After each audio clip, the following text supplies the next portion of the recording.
Hi, my name is Karen Bienz. I'm from Bothell, Washington, and I am the proud mother of Stephen. Stephen died 6.5 years ago when he was 25 after a short 5-month battle with cancer.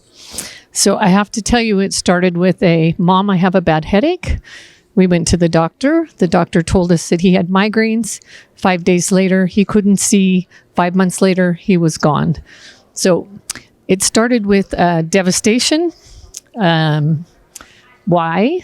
I don't know what to do. I can't breathe.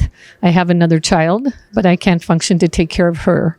So I ended up with a friend who brought me to Compassionate Friends a month after my son died, and there I met my grief counselor. She happened to run our Compassionate Friends group, and I asked her if I could see her. I'll have to say, for me, that was one of the best things that I did, was to get help from somebody right away.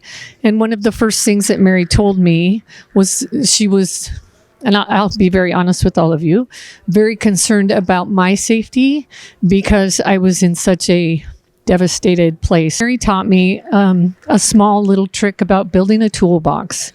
And what she meant was the toolbox for me to survive in the beginning, and now for me to, I guess, gain back Stephen in a joyful way, which I have. So in the beginning, my toolbox was taking my 2 feet, getting them out of my bed and standing up. And then it went from getting them out of the bed and eating, and getting them out of the bed and drinking water, and then getting them out of the bed and participating with my family.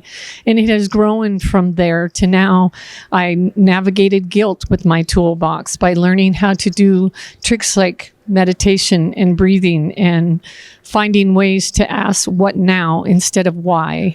And that has helped me tremendously. And so the toolbox for many of my friends who have lost their children in different ways are totally opposite or different from my toolbox. But I would just encourage everybody to think about what your toolbox might mean or might be.